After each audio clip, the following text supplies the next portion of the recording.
lose someone or something that's important to you, you begin to hate how the world continues to act like nothing happened. It just continues to go on, and the days repeat. And I often wished that I could just stay in the same place and think about all the things I'd lost until time's up, being a prisoner to good memories and getting my happiness from them, because that's what I needed. That's all I wanted. Losing that one thing is really like losing a part of yourself. And in the character of Mark, in the very beginning, you can really see that. Like an empty shell, a husk just existing. You become indifferent to all these things. I remember when I first started the story, the very first few dialogues that Mark had already hit home for me. He saw his bed and the laundry basket on the floor and he said, why should I fix it? It's gonna go back like that anyway. What's the point? To some, it might sound like overanalyzing. Like, come on, it's just, he's a teenager, it's laziness. But given the context from the very first scene with the rain, it was kind of a taste of grief already in the beginning. You know, we searched everywhere, but she was nowhere to be found. You already have an idea that Mark has been going through loss at this point. When you lose someone important to you, you lose a piece of you. You lose that spark, you lose passion, you lose your joy, your happiness. What's the point in doing all this? The story wasn't afraid to explore every side of grief. And it wasn't afraid to pace that out and take time with each part, because it takes a lot of time to process tragic and traumatic events. Years, months searching, even though you already know what happened, like what Mark and his dad did. You find distractions, you find things that remind you of the past and help you feel connected to the past. You keep old photos, old memories, you treasure them, you immerse yourself in the past. Like what Mark did with his piano. But what happened? He kept playing, and on the night before his performance and his audition, he found himself asking, what's the point of all this? This was in Act 2 at this point, I think, and I do the same thing. One of my worst fears and things I hate the most is losing good memories. Old pictures, old messages, no matter how stupid it is, old bus tickets. One big reason why I play the guitar a lot is because I like to make songs, and they help me paint pictures about how moments felt and help me relive them. You know, this video isn't structured at all. I just turned on my camera and I've been meaning to really sit down and talk about how I feel about this game.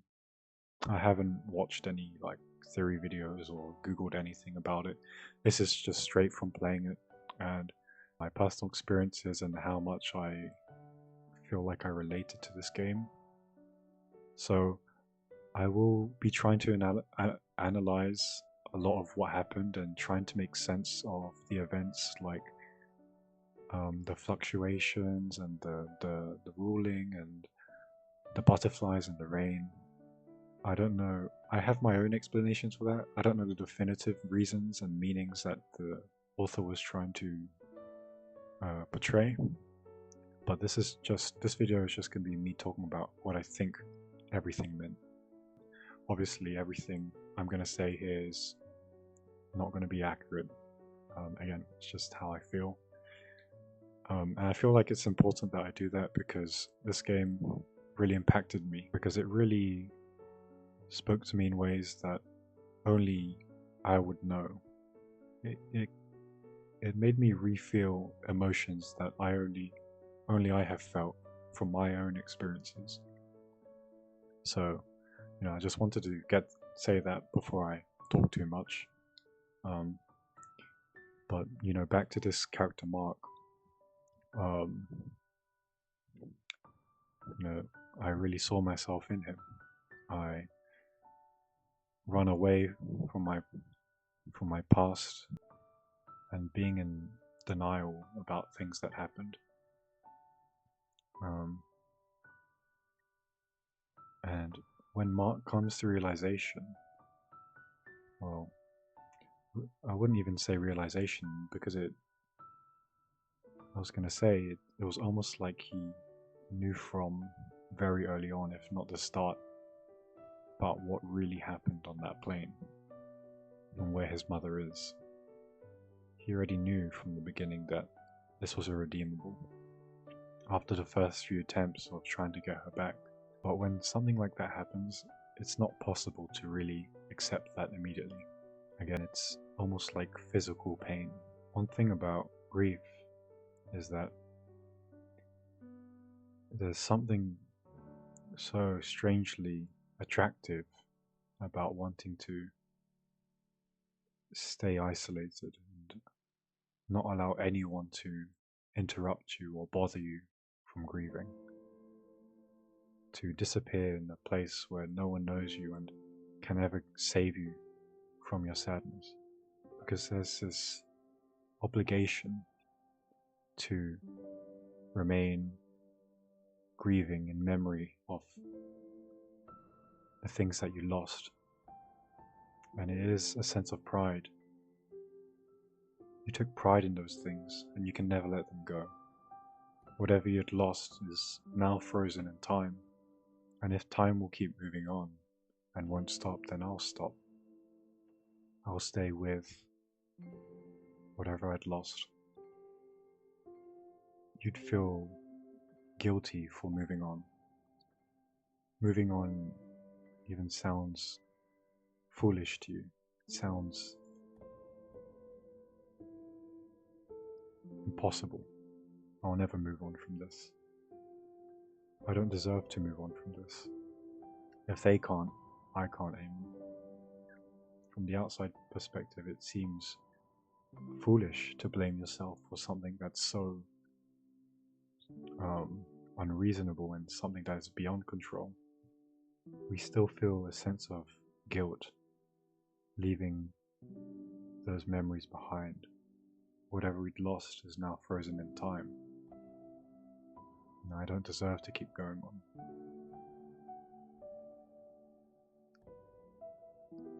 I think this is why Mark often saw and was paranoid of things that said everything was his fault.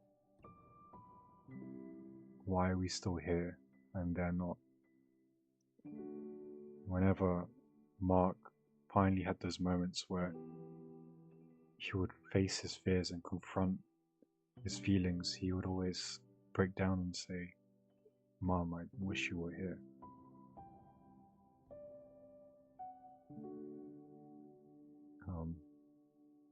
But moving on to the actual conclusion of this story.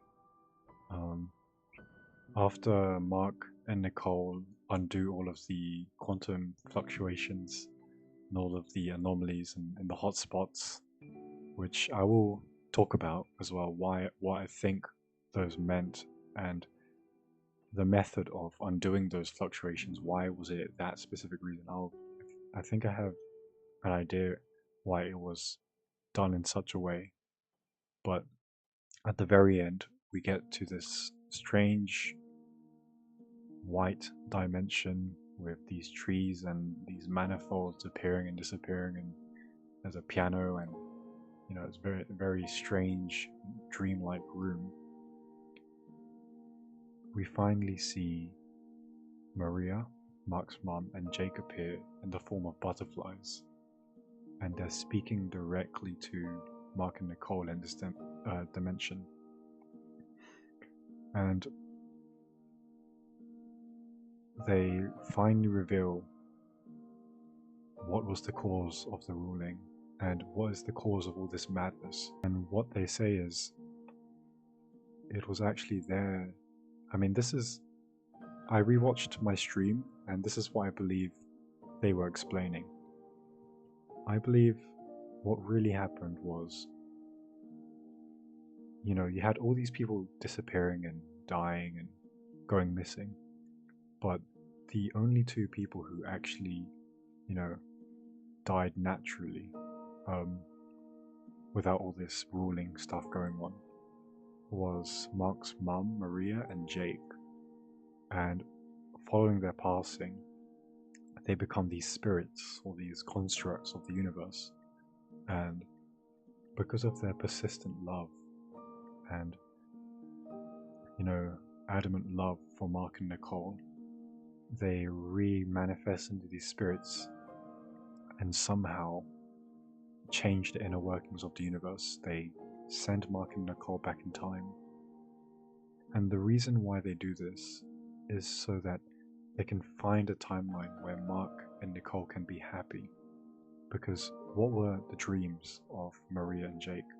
For Nicole and Mark to live their dreams out, to be happy, to find their spark, right?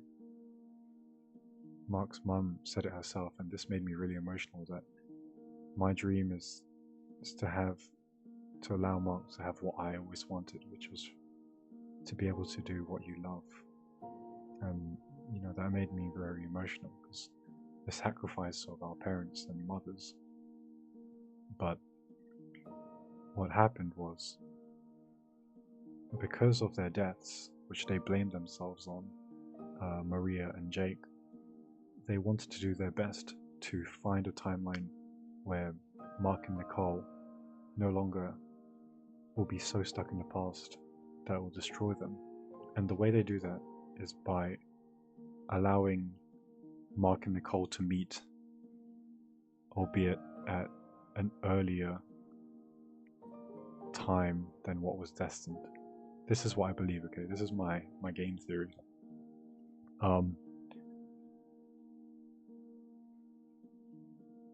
Because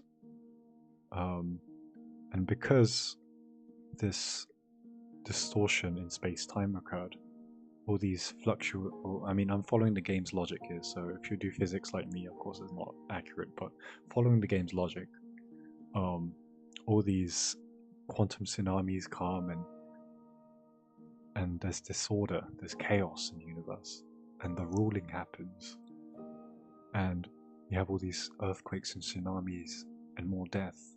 And what is the meaning of all this? I was really wondering throughout, you know, after I finished the game, I was like, you know, surely sending them back in the past for them to meet, to find happiness and a chance to move on, shouldn't cause such disastrous events like this. It should lead them to happiness. Like, why should there be repercussions for doing something that's loving? And here's the message of the game. It's not the loving thing to do. Here's why. And the game really, it puts it in your face, but very subtly. It really subtly puts it in your face. When I was watching the ending scenes, I forgot, someone said, it is truly impossible to fully understand someone completely. And while I was playing it, that hit me harder than everything in the game. Because going through my own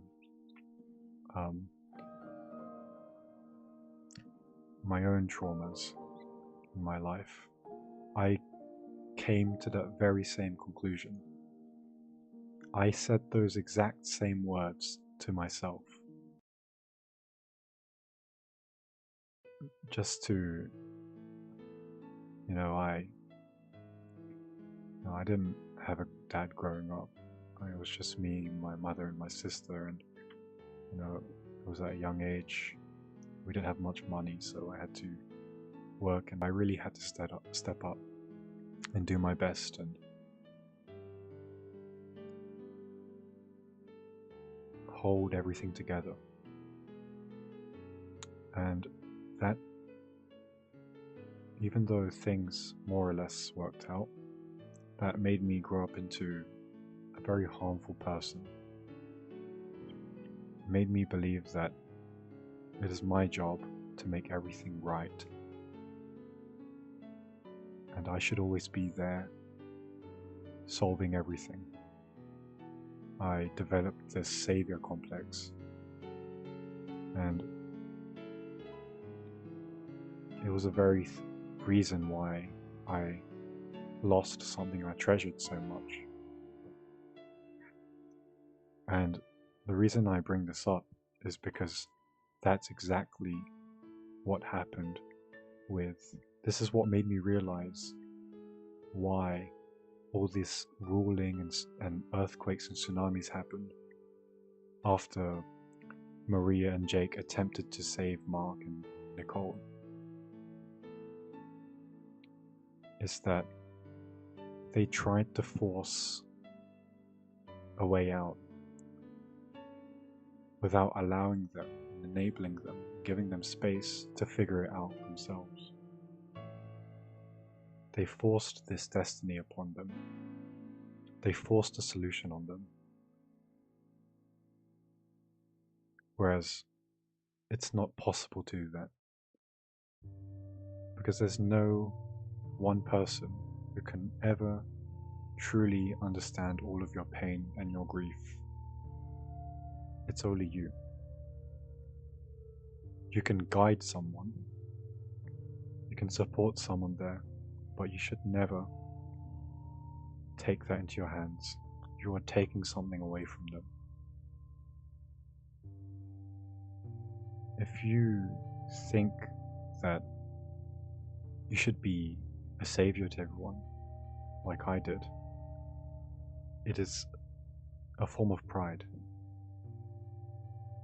Of course, Maria and Jake, they were never, not a single bit ill-intentioned. Of course, their love was just so incredibly strong. They wanted what's best. But that's what I really love about the characters in the story. Everyone made the same mistake. Everyone blamed themselves and took matters to their own hands. Whereas the main message of this story was to just face your past, face your traumas, and forgive yourself. Don't blame yourself for things that were out of control. To put it all together, the ruling happened because Maria and Jake, out of love, they tried to make things right for their loved ones, but it's not the right thing to do. Mark and Nicole, it's also not a right thing to do too. With regards to Mark and Nicole, there's so much I would love to say about them. I really appreciate the writing involved with this relationship here, because I feel like the story is also trying to portray how a relationship should not be formed purely by a trauma bond. It should not be anchored by each other's problems. Even though, yes, Mark and Nicole's relationship was truly love. It was beautiful. It was supporting each other and opening up to each other and helping each other understand each other's past. When two people are in such raw stage of grief, there's a lot of dangers. It can force people to actually sink deeper into grief and sadness. Because if the whole purpose is grief and your losses, it can make those people fall deeper and deeper. And we really saw that. And I thought it was so powerful when the story actually showed how this is a consequence when Nicole took Mark on that trip. You see, a relationship which is entangled by each other's problems, it can develop a very strong reliance on one another. And what comes with that is very high expectations, unreasonable expectations. And we can see that because they fell out. Why did they fall out? Mark was simply confused. Why, I thought we were trying to make things better, but Nicole is also an imperfect character. This is why I also love Nicole, because I think she's equally as important as Mark in this story about overcoming grief. She was stuck in the past. This is what Kate saw, right? Kate was completely right. I will talk about Kate too later. But it's the fact that when you're in grief, you're very sensitive. And when you find that one person where you feel like you can really open up to and let inside of your grief, you become obsessed with your grief. And when Mark was confused, she was offended by the simple fact of him not fully understanding her. That brings us back to one of the morals of the story. It is never one's job to fully understand someone. You should not look for that kind of understanding in other people. It will never happen. No one will understand your pain fully. But that's okay, because that's not where you need to get your salvation. It's not. And that's what Mark and Nicole were able to do. And how were they able to do that? In the true ending, they never met. Not until the very last scene. But because the ruling never happened, Nicole never transferred. They never met. That's not to say that their relationship was the problem. But by not meeting at such an early stage of grief, maybe they would. I said this before, like in the game, I know they are destined to meet in every timeline because that's just romantic, right? But what was I saying? I got distracted by that. By not meeting each other at such an early, raw stage of grief, they had time to really face it on their own, instead of having someone and then kind of bringing them in on it. And it's hard to put into words, but I hope it makes sense. It doesn't have to make sense to anyone, but this is just how I feel about it. You have to fight it. You can't have someone else to do it for you. That's why, back to what actually happened in the story. When in all the timelines they were together, Act 1, there was a sacrifice at the end. Cathy died. Second act, we go through it, still not a good ending. Third act, now we are beginning to remember all the past timelines and jumping and loops. The method of undoing the ruling was so significant and so creatively done. You know, I love the quantum physics and all that, but you know, I won't be going on about that. What it really was is, how did they undo the ruling and all the effects of the chaos that was started because of um, Maria and Jake? Um, Not that they were the bad guys, but it was from Mark and Louise, Mark and Nicole, um, meeting each other at all of these hotspots as these two entangled particles and causing a wave function collapse, which would cancel out these quantum fluctuations so that there was no more disorder in those areas. And then the time would reset each time, and each time they would have to go to each different hotspot and do the same thing. But how did they do that? They looked at each other's eyes. Okay? They looked at each other's eyes, and when they did that, what happened is every single time they saw a flashback, a memory. Now, this is why I think this is so important. Okay, number one, this really brings home the fact that by removing this chaos, what they are doing is facing their past head on. I mean, Nicole saw Mark's backstory at some times, and Mark saw Nicole's, and it often switched around, and it was all very chaotic. But the main point was looking at your past. You know, even the fact that they have to look at each other's eyes is and not blink, no matter how much it hurts or how much you want to look away. That's how the ruling was undone. Confrontation.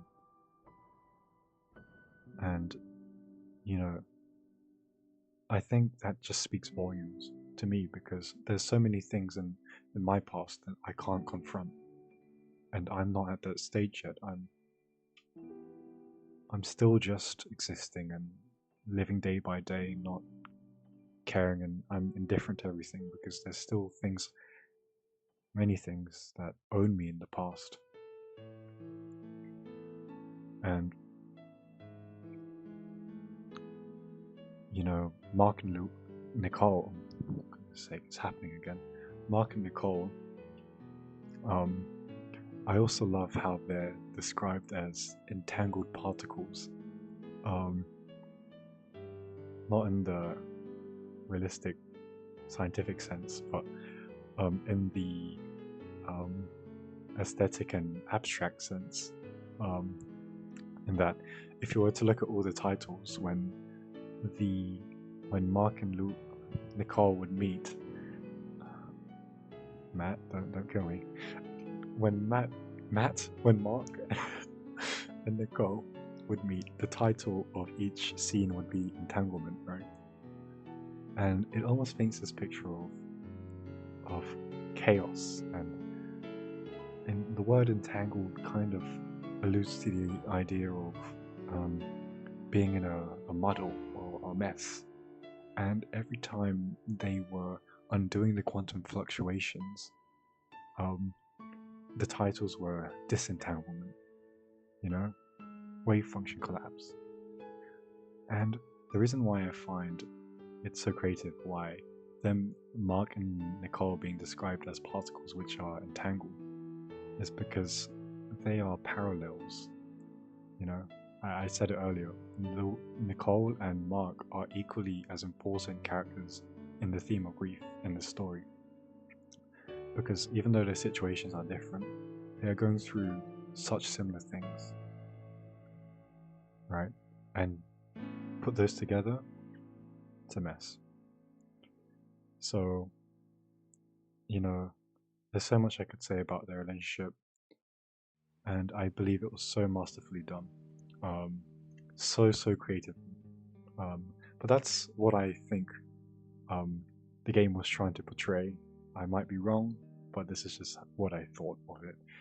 Um, Now, another thing I wanted to talk about is the idea of rain and butterflies. Um, Throughout the game, I was asking and just wondering what's with all this rain and Cathy putting her arm out and, you know, butterflies, and I was really trying to get the symbolism, but I think this is, I think this is what I get from it.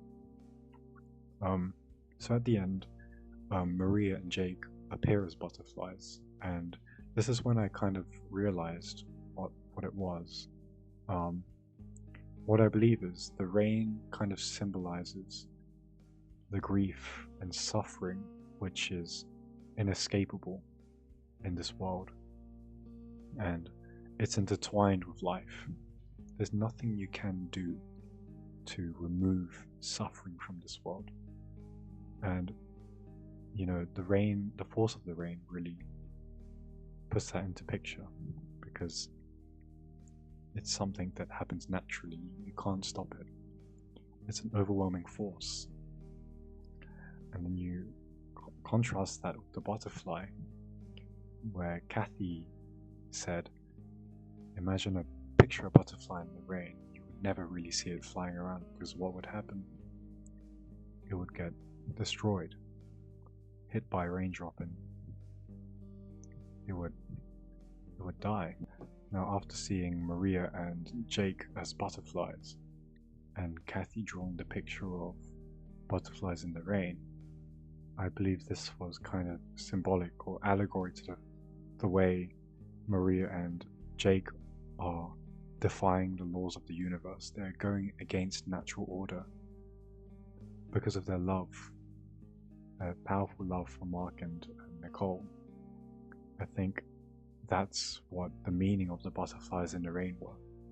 And I think it's also pointing to what it means to be human as well. Despite of all this suffering, we still take on the impossible challenge to keep on going, and well, seemingly impossible. And this reminds me of what Nicole's mother said when Nicole was about to perform and Jake didn't turn up. I can't remember the words exactly, but it was along the lines of, some things go away, some things don't, but we just have to keep going. And I hear this all the time in my life, and I used to have a little bad taste in my mouth whenever I'd hear it, because it sounds like you're just not paying attention to the things that you're not paying attention to your losses. You're kind of just moving on, and you're, I don't know, it just didn't sit right with me. But hearing that again in the context of this story made me learn something in a new light. You shouldn't feel guilty for moving on. You shouldn't feel like you're obligated to stay in your dark places because of your emotional connection to the past. And even umbrellas in the game, I think it was also important. They shield you from the rain. They hide you from the suffering. They hide you from the grief.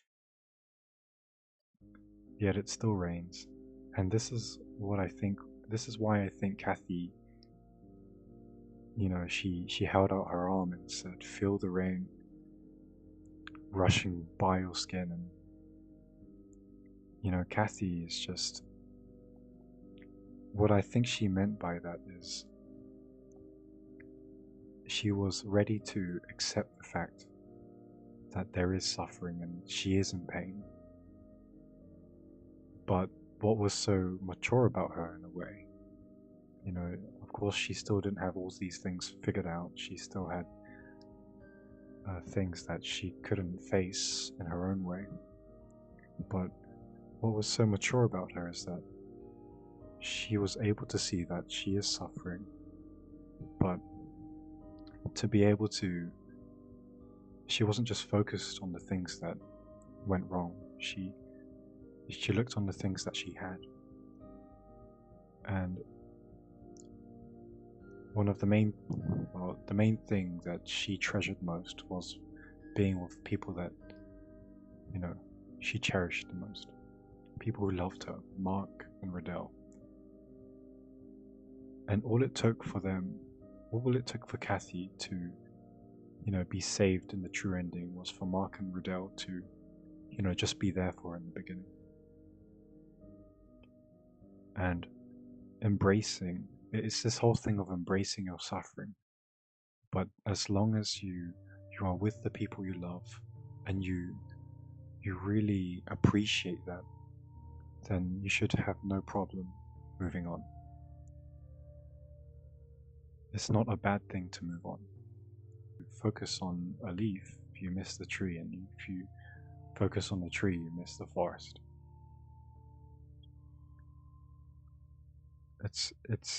It's hard moving on, and the reason why this game impacted me so much is because I'm not there yet, and I'm trying to get what Mark and Nicole did. How can I smile like that again, knowing all the things that happened? You know, how can I lift up my head and, you know, laugh without feeling regret again? Just seeing the ending of them free from everything. It's truly what I don't understand completely yet. And I'm still trying to learn.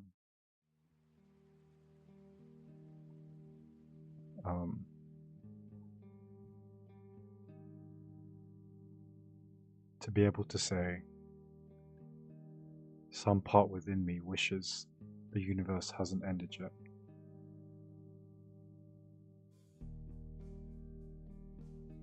It's really hard. I'm not there yet. So, you know, this wasn't a full analysis video. This was just things I remembered and what I think everything meant. I definitely did not cover everything. Like, there's still other characters like Kate and, you know, Sophia, and which I could talk about as well, but and things that I've probably forgotten but will remember at some point.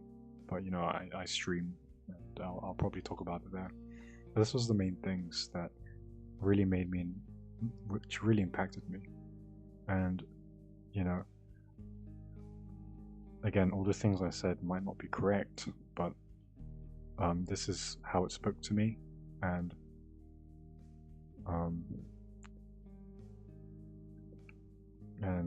you know, this is my way of showing how much I appreciate this game by talking about, you know, personal feelings and my personal experiences, and how, you know, the game really showed what it feels to undergo these things.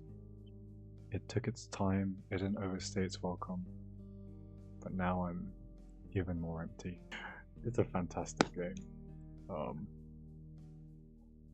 Yeah. I'll try to figure things out, but I haven't been inspired to do that in a long time. So I guess until then,